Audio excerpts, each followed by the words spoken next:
in consideration that we wanted everybody to be involved in the leadership of Nairobi County. We had to step down for Honorable Sakaja, who is the current governor.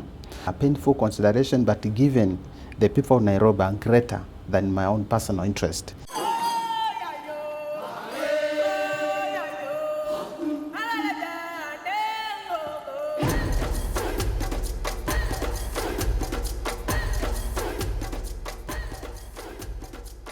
I'm Patrick Musili Mbangula. Currently, I'm serving as a chairperson at Kenya Water Institute. Previously, I was a chairperson at the Water Works and Development Agencies. These are the parastatals and the Minister of Water. And I was appointed the chairperson courtesy of His Excellency the President, William Samoei Ruto. This is after the 2022 elections. My political career began in 2017. Okay. When I was elected as a member of County Assembly representing Hospital Ward in Mathare. Hospital Ward is named after the Mathare Mental Hospital. It's within the hospital is within the ward, so it's called Hospital Ward. And in the Assembly, I was the Deputy Minority Leader for that time. When it came to elections, 2022 August, I was aspiring to be governor representing Nairobi County. However, because of the political dynamics and the request of His Excellency the President, we had to step down for Honorable Sakaja, who is the current governor, in consideration that we wanted everybody to be involved in the leadership of Nairobi County, and to ensure that everybody feels that is part of the government of Nairobi County. So I had to step down. It's a consideration, a painful consideration, but given the people of Nairobi are greater than my own personal interest, we had to give in, and President gave us another role to serve Nairobians. That's why I was appointed the chairperson of the Water Works and Development Agency. This agency, as I had mentioned, it's under the Minister of Water, Irrigation and Sanitation, in charge of building water infrastructure works within Nairobi, Murang'a and Kiambu. And during my tenure, we did a lot of works to ensure that Nairobians are served with reliable, clean water. And also we worked hard to ensure that every citizen can access sanitation facilities. And let me mention that before we completed the key water project in the water like Karumenu Dam and Northern Water Collector Tunnel, there were challenges of water rationing. People were running the dry pipes for 2 weeks without seeing water. But bear me witness, today, it's not severe as it used to be like 3 or 4 years ago. Like now today, the burden's eased. People can get water at least twice a week. The bigger challenge is, one, the population is growing very fast within Nairobi. Number two, because of the climate change, our water facilities like Dakaini Dam used to dry. But with the Northern Collector Tunnel that spans from Murang'a Hills, it's supplying now water to this dam to ensure that there's continuous water supply to Nairobians.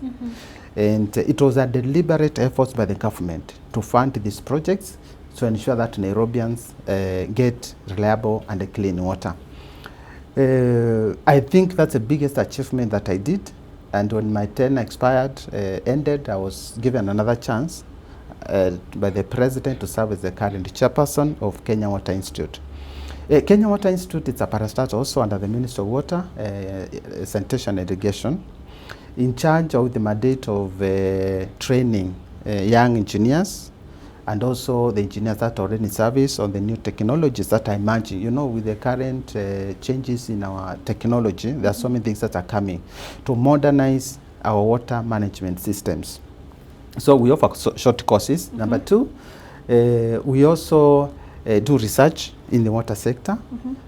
Our research is meant to inform the water investors and water interested parties and the sister institutions on the need to supply water, where to build the water dams. It's a thorough research that we also investigate on underground water, and we issue reports that are consumed by our sister institutions. We also carry out outreach programs where we implement projects that after doing research and we come up with some finding, we also try to implement those programs. Okay. So that is what we are doing at Kenya Water Institute.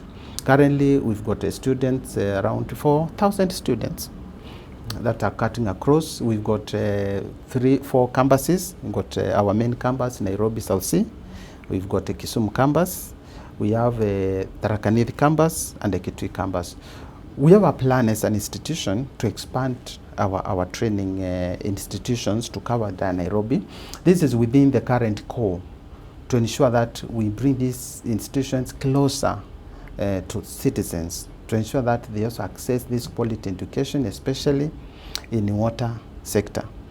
You need to understand, and we need to remind ourselves that government is planning to spend for the last 4 years to next election and to the next 10 years, 1.7 trillion Kenya shillings. This is to build water infrastructure works to ensure that there's adequate water for drinking and also for irrigation. Mm-hmm. For us to have enough professionals to work in this sector, we need also to expand our training facilities so that we inject professionals who are competent to ensure that there is water.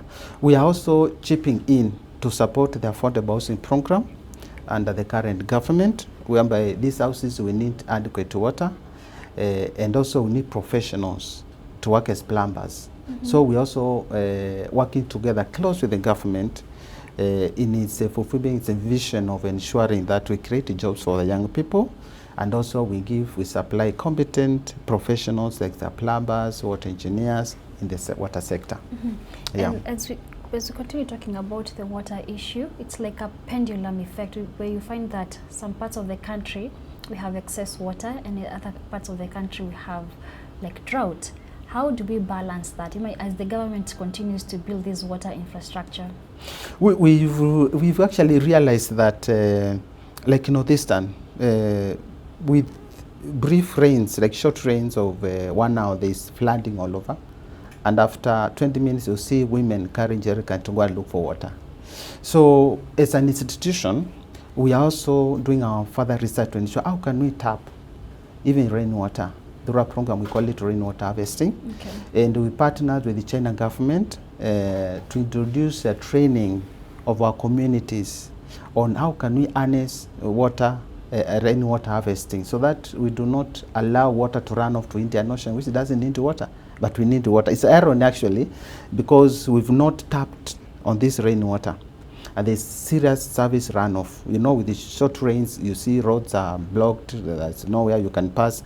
So we've partnered with the China government to train our counties on rainwater harvesting. And the first campus that we're proposing to build in Machakos, we are going to build a state-of-the-art campus that is going to train the communities, not only the people of Machakos, but it will be an African unique campus. Okay. Or now we can tap on rainwater. We use it for drinking and also for farming and irrigation. China, I was in China, and these China people, they know how to tap this water. They're actually using the rainwater to drink and also to do serious farming. Mm-hmm. So it's doable. Rainwater? Yes. Okay. Northeastern, there's a proposal to build dams. In addition to building dams to harvest this rainwater, we also need to also educate them. They need to be educated because it's a matter of education and also building their capacities in terms of helping them to acquire knowledge and also to acquire ability to build these water storage, to buy these water storage tanks. Mm-hmm. There will be minimal water service runoff, and the animals like camels and the goats and the sheep will not be dying because of lack of water. Not that we do not have this natural resource, it is there, but we lack technology, we lack know-how. But with our participation in this space, which you see there's a space for Kenya Water Institute to inject knowledge and technology, we are able to assist the government sort this problem and challenge that we have in the country. Mm-hmm. And in 2017, you were elected as an MC in Hospital Ward. Yes. You served for 5 years. Yes, 5 years. What are some of the problems that Nairobians endured then, and this problem are still persisting today? Nairobians they actually face serious challenges. One, the challenges of a stormwater drainage. You realize with rains, just 1 hour rain or even 30 minutes, the roads become impassable. The traffic jams build. So it becomes very expensive even to travel to even or to go to your residential areas. Houses are destroyed because of the flooding. So there's this serious challenge of inadequate facilities for water, stormwater drainage. Then they feel the county government, the current government, has not done enough to sort this menace. It's a challenge. We found it there, and it's still there currently. This is a challenge of building collapsing and killing people. This is a challenge because we have no deliberate effort to sort development control. We also need to ensure that there's transparency, we fight corruption when it comes to approving developments. Because why should we take care of investor who is not even considerate with citizen? They build carelessly, and then this building comes down to kill innocent citizens. So this means there are no controls, there is serious corruption, because even building come up, we approve 10 floors. By the time the building is completed to come, it's find it's a 20-story building, even without lifts, without even other facilities. Number two, publics are not involved in this development. The building codes are very clear. If you are putting up this kind of a building, the communities around need to give a concurrent that we are willing that will become public participation. Now you don't do things without involving the public. So these are challenges that have been there, and I don't know why the previous leaders that have taken aim of the leadership of the Nairobi County have not addressed this menace. During my tenure, we also tried to sort the issues of transport. I introduced a light railway electric line proposal, which ought to be funded by the county government and the national government. It is actually a motion in Parliament, in our assembly, which went through, but it has never been implemented since we left the assembly. But we want to thank the current government because of the deliberate effort to expand the railway line now. You know, there's a proposal to expand the SGR from Naivasha up to the border between Kenya and Uganda. But we need to see what can we do for Nairobians because of the traffic jam. We need to reduce the time that you spend from your house to your office. One, it is too expensive because of traffic jam, it's time wasting. Yeah. And introducing light railway line that connects the suburbs to the city center and also to the airport would ease the traffic jam. My idea is we connect lines from Thika, we connect Go, we connect to the side of Machakos, and we ensure that the time you spend for you to meet city center to be short and brief. Number two, the train line, it's faster. Number two, it is safe. Most people opt to drive their cars because of safety concerns with maybe it's a sector. I know there are reforms that are taking place in that sector, but it's not yet enough to attract even private citizens and even the citizens in general to use them without using their private vehicles. So my idea is I've got a very concrete plan to sort the transport within the city center. But the only thing is we are looking for some of these platforms, like when we elected as a governor, to give you a platform where you can influence decision making to attract investors, because there are some platforms that do not have, you cannot do certain things. It's unfortunate. Nairobians, we keep on suffering, and yet there are solutions that are not too expensive, but we need some innovative ideas to solve some of these issues. Some people say that running Nairobi is an impossible job. Like myself, I'm proposing to run as a governor 2027 elections. And true, there are people that say they are gatekeepers within Nairobi. There are people that say without 10 billions you cannot run as a governor within Nairobi. But it's upon Nairobians now to make a decision. Do you need to get somebody with the 10 billion to elect them and you get zero services? Or you need to get somebody with the technical know-how, somebody with experience, somebody who knows what to do to solve the problems of Nairobians. Because if we had leaders who want to help Nairobians, after devolution, we are now talking about several years. The Constitution 2010, which introduced devolution, was launched in 2010. Today we are in 2026. Those years are good enough to have sorted the problems of Nairobians. And not to ask Nairobians, you know, Nairobians, we actually, me, I'm a Nairobian. I was born in Nairobi and I studied in Nairobi. So I know the challenges that we face. And I know the mistake that we always make during the elections. I think this time around we must be deliberate in our making our decisions. And I still want to keep on that conversation, because when you look at the former Governor Evans Kidero, and then we had Mike Sonko, we have today Johnson Sakaja, they all face, they've all had a difficult time running this county. Why is that, according to you? They never had a difficult time in running the county. It's only that, and I'm sorry to say that, they didn't know what to do to sort the problems of Nairobians. And on the members of the county assembly, for the first assembly, they were ready to support their vision, their ideas. And even the second governor, who is Mike Sonko, it's unfortunate that he didn't complete his tenure as a governor. Probably if you gave him a chance to complete his tenure, he could have done something better.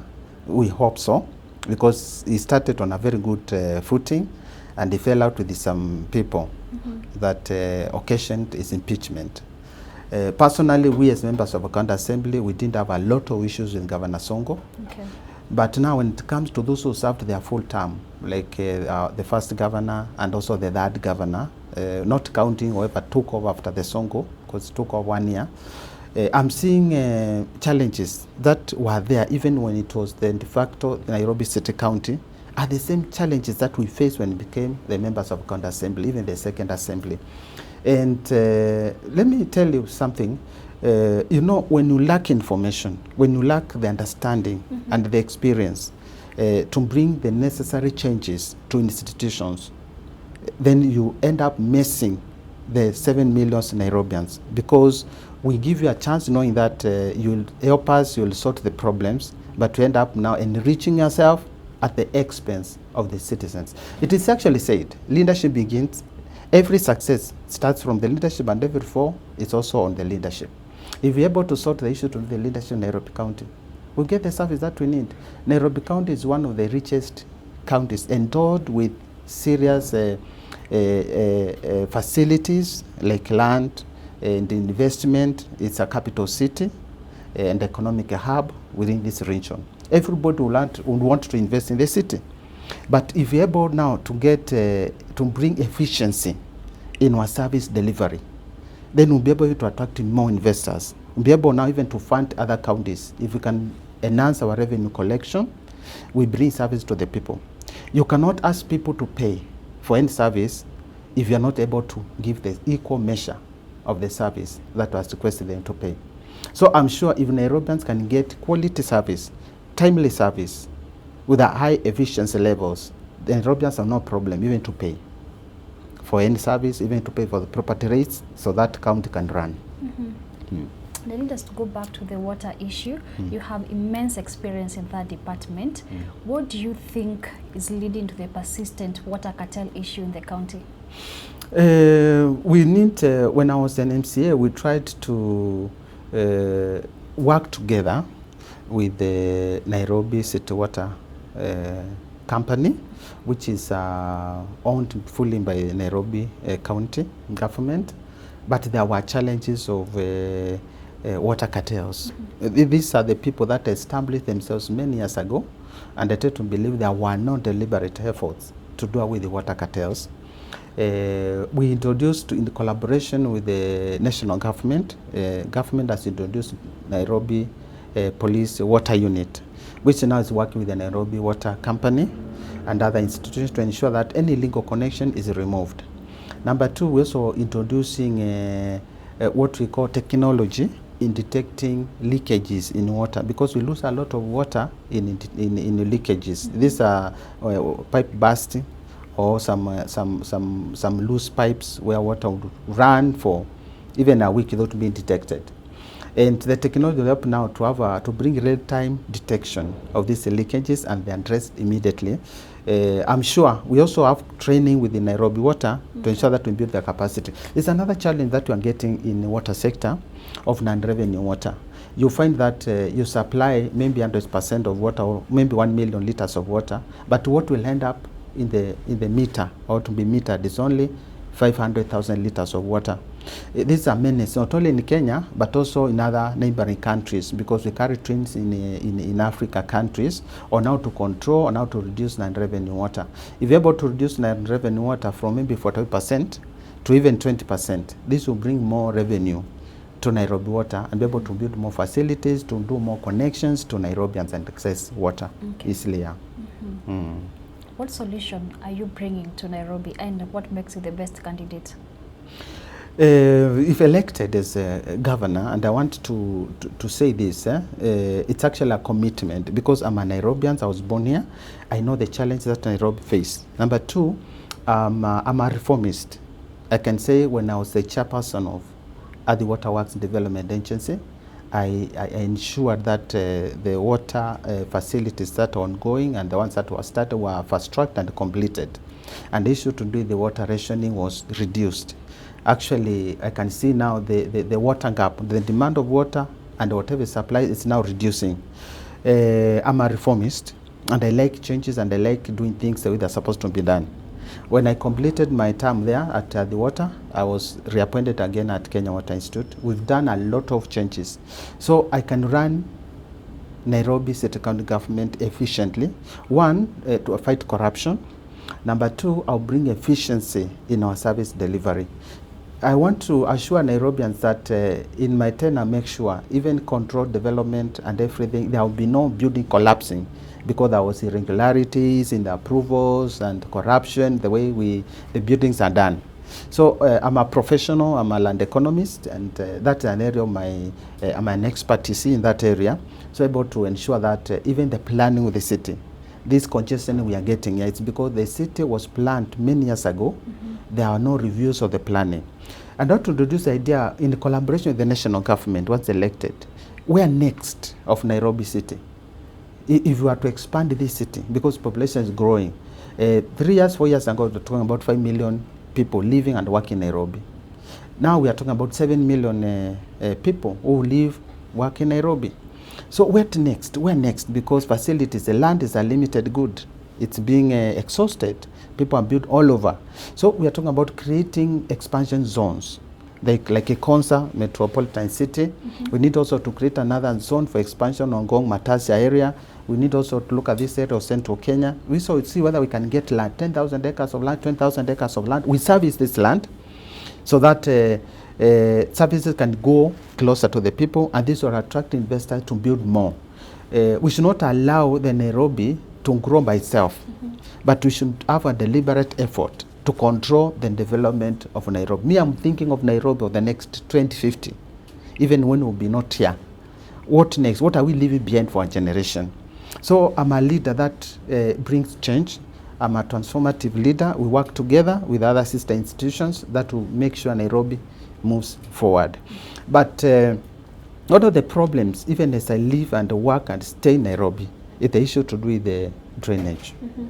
This, my sister, is a serious problem and need to be declared as a national disaster. Whenever there is little rains, roads become impassable. Yeah. There's serious traffic jams. You can't even reach your home. It's a stress to Nairobians. Once elected, I want to commit myself that it will be my priority, so that I make Nairobians comfortable. I even make their lives easy. You know, Nairobians face a lot of challenges, like house rent. You need to be at your place of work in good time. There are challenges that are coming. You need to pay your school fees. So if you add more insult to the injury, then this complicates the whole process. We need to make the lives of Nairobians easy. We give them services. We bring services close to where people are. We collaborate with the national government in areas to do with the affordable housing and other housing sector. If national government needs land, why can't you afford this land? So that now we can do away with our slums. We give Nairobians modern housing. We dignify their lives, and we do away with the slums. And this is doable. And I to support what the president is doing with affordable housing, really changing people. Look at the people who live in Mukuru slums. They're really enjoying. The houses are modern, they are looking nice, the services are close to the people, the hospital, the police unit, there are gases piped to the houses. It's actually, you're in Islam, but you think you are in another country. And this is what the president is talking about, the Singapore dream. Over the recent years, healthcare has become a mess in this country, but let's narrow it down to this county. What are some of the solutions that you're going to bring in? Once elected, I have really done my deep research in the health sector within the Nairobi County, and one I must appreciate, we've got facilities. We need to enhance the way these facilities are done to serve the citizens. We've got even a level 5 hospitals that with even ICUs, but still for Nairobians are struggling to access quality medical services. One thing that I'll do is I work closely with the community health volunteers, CHSVs, because I remember when I was an MCA, in collaboration with the MCA, the former MCA von Zimmerman, Mheshimiwa Pius Bono, we introduced a bill in Parliament, in our assembly, that would make sure the CHSVs are recognized within the governing structures of Nairobi County. It went through, it's now a law, which recognizes the services of CHSVs, and also to make sure they are considered for some token or some stipend, because these people are immensely contributing to the well-beings of Nairobi. So I'll consider the CHSVs, ensure that whatever they get is enhanced a bit to motivate them to continue working. Number two, I'll make sure there's an expansion of our current facilities to cater even for women, expand the maternity wings. Okay. And we work with the national government to ensure that when these women go to the hospital, all their medical bills, when they are even giving birth, is taken care of. We work closely with the SHA to see where we can also collaborate and enhance this cover to ensure that our women in Nairobi County are precious, and we need to take care of them by ensuring that once they go to these services, to these hospitals for delivery, they are not traumatized at the time of leaving the hospital because they cannot afford to pay their bills. So we work close with the national government and with the SHA to ensure that women are taken care of.